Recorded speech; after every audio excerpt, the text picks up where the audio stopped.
I support the fact that you start with a project on the whole region, on the whole city.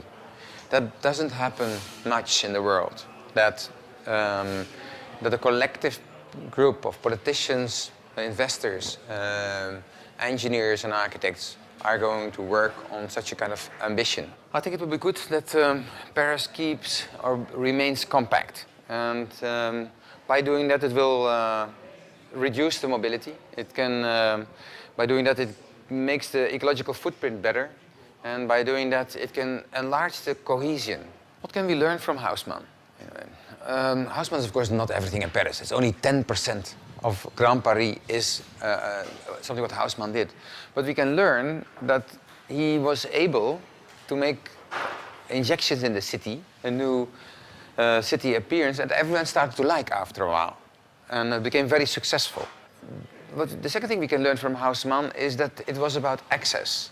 And what he did with this pattern of different access, you can go everywhere. And it was very egalitarian. And maybe we can make better access. Maybe we can have new boulevards that connect the city center with Ivry or with Saint-Denis, so that we can, or with even with Saint-Denis and Marne-la-Vallée, so that we can enlarge that system over Paris, so that the characteristic, that what everyone knows about Paris, that in a way is translated into a new era, and a new appearance, and a new architecture.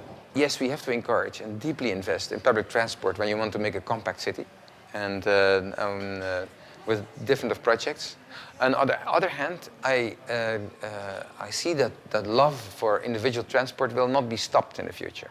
If all the Grand Parisians are driving a car on batteries, you will have more cars in the future than ever, because you are allowed. You're green, but who cares? Because it gives more freedom. And actually, why not in that way? So then that means that at the moment that you can say you only do it by defense strategy, you say no, and you make public transport. I think you should do both. And that means that an investment in the road system, more fluidity is needed.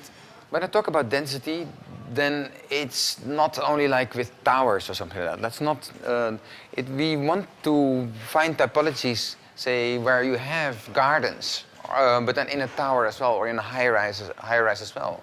But we talk about a density that is very, say, porous at that moment, very open with other programs. And that is because of the mixage, we'll get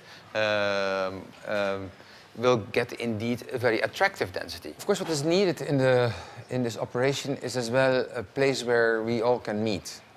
So that all the splintered municipalities of this Balkanesque Grand Paris, as it is now, can be gathered. And that should be, according to me, a very clear address in Paris.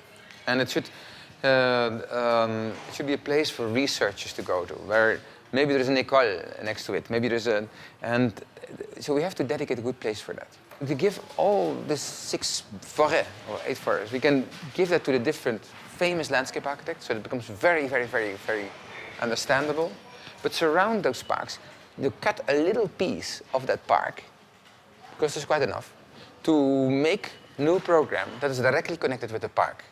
And at that moment you make a new central park from every plot.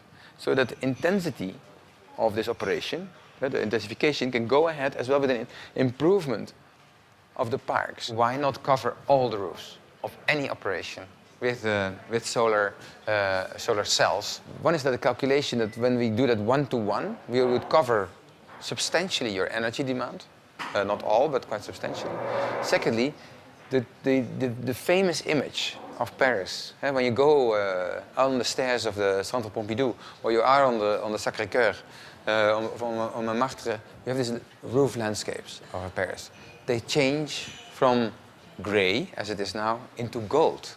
And it would become suddenly one shining surface that turns it into a mirage, and therefore more into a dream.